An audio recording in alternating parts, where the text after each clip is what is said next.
speech today is going to be on 3 Gs. It's a 3 G speech. The first G will be on GDP. The second will be on GST. And the third G, I'll come to it when I finish with the 2 Gs. So the first G, GDP. So today, nobody believes India's GDP figures. Dr. Swami is shaking his head. I'm sure he agrees with me. And I'll come to Dr. Swami a little later. The Chief Economic Advisor does not believe GDP numbers. The Governor of the Reserve Bank does not believe GDP numbers. The London Economist does not believe our GDP numbers. The Wall Street Journal does not believe our GDP numbers. Investment bankers, research scholars, they all know that our economy is on a growth path. Nobody is denying the fact that we are on a higher growth path than most other countries, including perhaps China. But the numbers that are being put out by the government on GDP are highly suspect. In fact, there is today a wide consensus that the GDP growth is not 7.5% plus, but somewhere between 5.9 to 6.5%. So I'm not going to quibble about whether it's 5.9 or 7.5. We are growing well, we should grow faster. There is no dispute on that. But I think for the first time, the credibility of our GDP numbers has become an international issue. Now, I'm not attributing any malafidis to anybody. It's happened. The way the GDP numbers are being calculated, it has served the government's political purpose very well. And I would earnestly urge the finance minister to pause, to take note of the criticisms that are being made of our GDP numbers and come up with a credible set of estimates, which everybody, including the Governor of the Reserve Bank, including the Chief Economic Advisor, including all top economists of the world and India, and all research scholars agree to. And so I have a suggestion for him. He doesn't have to look anywhere else outside his own family. In his own party, he has an outstanding economist who has written seminal articles on statistical methods in Econometrica in 1962, in the Quarterly Journal of Economics in 1964, and in the American Economic Review of 1965. Yes, sir, I'm referring to Dr. Swami. He can get Dr. Swami to head a commission to review his GDP estimates, and in this process, he may end up saving his job as well. Is it a left-handed compliment or otherwise? Sir, as far as GST is concerned, let me reiterate our position, which has been consistent and has been principled. We want GST. We want a GST, a good and simple tax. We bought the legislation in 2010. It was torpedoed by the Standing Committee. It took 2.5 years for the Standing Committee report to be published, to be submitted. It was then subverted by the Chief Minister of Gujarat, who is now emerged as the biggest champion of GST in India and abroad. We have made 3 specific suggestions for improving the GST. The Honorable Finance Minister, I have read his blogs and his Facebook, his response to our suggestions. If these suggestions are met, I'm sure a consensus can emerge on the way forward. So on GST, sir, let me reiterate our position. Our position is an independent dispute settlement mechanism. Number 2, the elimination of the extra 1% tax. And number 3, through the creative use of language in which the Leader of the House is an expert, introduction in the Constitution of a upper cap on the GST rate. And I know the Leader of the Opposition is going to say that the Constitution does not mention any. Leader of the House, I'm sorry, I'm used to seeing him as leader of the opposition. I have to get soon be leader of the opposition again, I'm sure. Article 276, if the Honorable Leader of the House knows Article 276(2), a very specific number of 2,500 rupees as the ceiling on profession tax is mentioned in the Constitution. So it is not true to say that the Constitution does not mention specific numbers, but as I said, through the creative use of language, it is possible to accommodate the Congress party's position that there be an upper cap on the GST rate in the Constitution Amendment Bill so that Indian industry is competitive and the Indian consumer pays a lower tax incidence. That's as far as GST is concerned. So let me now turn to the third G. And the third G, GDP, has 3 letters. The second G, GST, has 3 letters. And the third G also has 3 letters. It's a coincidence. It's gas. And I am not talking of political gas, but of natural gas. So, but before I talk about gas, let me draw the Honorable Finance Minister's attention to an article that appeared on Sunday in one of India's leading newspapers, which I will authenticate and lay on the table of the House, which says the following: a school of thought in the government believes that the proposed GST is undesirable, a top government economist told The Hindu. There is a list of products for which states can go for higher than standard rates. A desirable GST is one that will have uniform rates. The current GST has too many rates. It's not a real GST. So what I want to say is that the real opposition to the GST is not coming from the Congress. The real opposition to the GST is coming from within the BJP, from within sections of the government. And the Congress party is being used as a smokescreen, as an alibi, as an excuse for the failures and the limitations of the current structure of GST. So let me now turn to gas. And why do I bring it up in the context of the appropriations bill? Because this gas is a case of misappropriation. And it is only appropriate that I talk about misappropriation in the context of appropriation. What is the story, sir? Today, the country is rightly concerned, the finance minister is concerned, the Minister of State is concerned at huge mounting NPAs of banks. 1 lakh crores, 5 lakh crores, different numbers are given. Mr. Malia, and rightly so, the country is exercised over the fact that he is sitting in London when he owes the banks 9,000 crores. There are industrial groups in India which owe banks 20,000 crores, 30,000 crores, 70,000 crores. And I think the Congress party will support any move that the government comes forward for reducing the burden of NPAs and for solving this problem of willful defaulters once and for all. There is no politics in this. We will support any move that the finance minister comes forward with to reduce the incidence of NPAs and to bring willful defaulters to book. However, sir, as the Prime Minister said, there is no selectivity in the fight against terrorism. You cannot have good terrorists and bad terrorists. You cannot have good NPAs and bad NPAs. You cannot be selective in your fight against NPAs. Public sector NPA is as bad as a private sector NPA.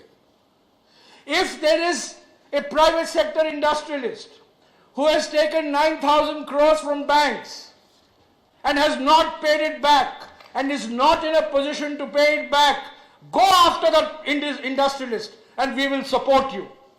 But what about a company that takes 20,000 crores from banks, has to pay 1,800 crores per year back to the banks in terms of interest, but its annual income is only 80 crores.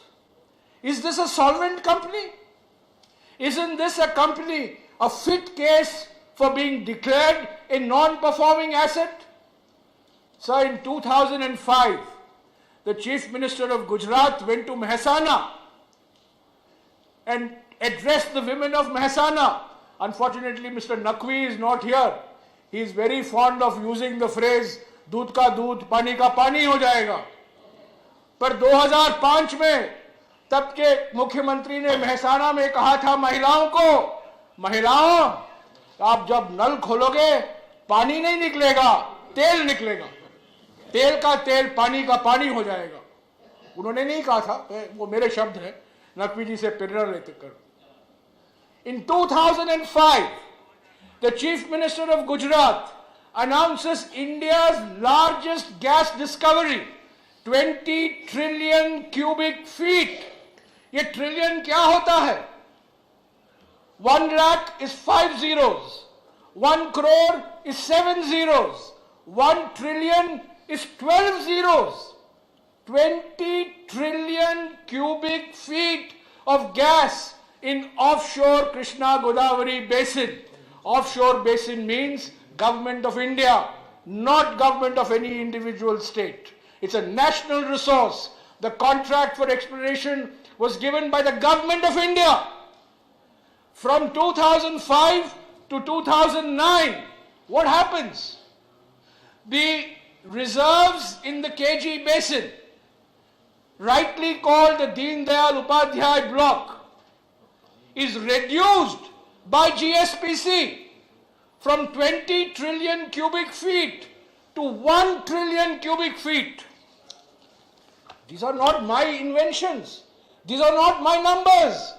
This is a CAG report presented to the Gujarat Assembly hardly 15 days ago on the last day of the session. No opportunity for discussion. These are numbers, 40-page discussion on this company in the CAG report. Reserves come down from 20 trillion cubic feet to 1 trillion cubic feet. Bank loans go from 0 crore to 19,700 crores. There is a failure of due diligence. Yes, UPA government was in power. Yes, finance minister was a UPA minister. Yes, the petroleum minister was a UPA minister. But the company was GSPC. And when the reserves have declined from 20 trillion to 1 trillion, as the CAG brings out, bank loans merrily increase from 0 to 19,700 crores. Please find out, why did this happen? You are investigating everybody. You are investigating Mr. Malia. Go ahead. You are investigating, hopefully, the Panama paper names. We will support you. But investigate this also.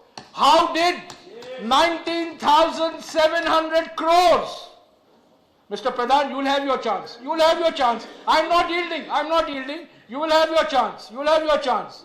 19,700 crores. At a time when GSPC's reserves are cut by GSPC itself, which the CAG brings out from 20 trillion cubic feet to 1 trillion cubic feet. And what does GSPC do? It signs 2 contracts. The first contract it signs with a company called Geo Global. What is Geo Global? Is it a great hydrocarbon exploration company? No. It is a company incorporated in Barbados. Barbados is known for Garfield Sobers and Carlos Braithwaite. But suddenly Barbados has become a great haven for hydrocarbon exploration. A company with 2 employees becomes one of the joint venture partners for GSPC. And it signs another contract. I am not yielding. I am not yielding. I am not yielding. I am not yielding. These are all CAG reports. These are all in the CAG report. Please read the CAG report. Mr. Pradhan, CAG report पढ़िए. CAG report पढ़कर आइए.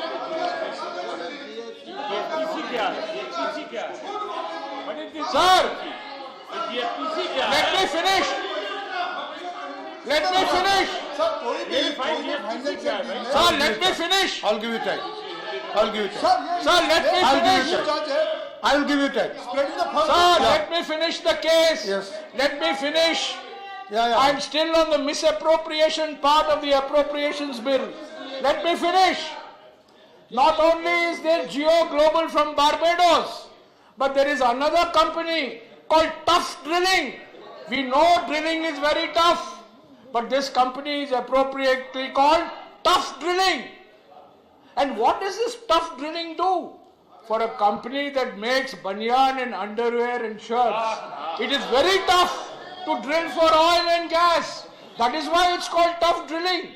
You're making garments one day and then you want to do hydrocarbon exploration. You have to be called Tough Drilling, not easy drilling. Your You time, your have time. 19,700 crores of bank Take 2 money more minutes, that's all. going to a state PSU at a time when the reserves, according to the CAG, have declined from 20 trillion cubic feet to 1 trillion cubic feet. Where has this money gone? What has this been money used for? And sir, finally, You only the one more consequence of all this, day before yesterday, minute. 1 more minute. Day before yesterday, there is an interview that my good friend, the energetic petroleum minister, gives to the Economic Times, saying that ONGC and GSPC बातचीत हो रही है. वो बातचीत, वो दो कंपनियां हैं, वो बात करते रहेंगे. मैं हस्तक्षेप नहीं करूंगा. But day before yesterday, there is a news item which I will authenticate and place on the table of the House, which says clearly ONGC may buy 50% in GSPC. 50%. This is a sick company. It has taken 19,700 crores. It has taken 19,700 crores. It has to repay 1,800 crores. Its annual income is only 80 crores. And you are asking ONGC to buy 50% of this company. Time over. Time over. Sir, let me end. Time over. Sir, let me end. Time over. Sir, let me end. Let me end. Let me end by saying there can be no selectivity in our drive against non-performing assets. There can be no selectivity in the misuse of public funds. There can be no selectivity in the diversion of loans that have been taken. All right. The Honorable Finance Minister Now, should Naresh, investigate time over. whether all these facts that have been brought to light, That's okay, Sri not Naresh by me, Agarwal. but in the CAG report, That's okay, time over. if they are conclusive, then GSPC deserves to be treated sit down. along with Sri Naresh Mr. Agarwal. Mania and along with Mr. Adani that's all. as a leading Jairam ji, NPA baitiye. of the country. Jairam ji, Sir, baitiye. there are Your time is over. joint ventures No. between Your time is over. GSPC Sit down. and the Adani Group. Jairam ji. And we all know the Sit down. Adani Group and its special No, relationship don't mention all it this. has with the Prime Minister Okay. and with this government. UPA chairperson बोला, उन्होंने उसके कहा, बाद नाम आ रहे हैं। CAG means justice corruption करो of ताकि गांधी नहीं बोला. आ जाए। ये सब ठीक है, आप इसको मानते हैं? एलिगेशन उन्होंने बोला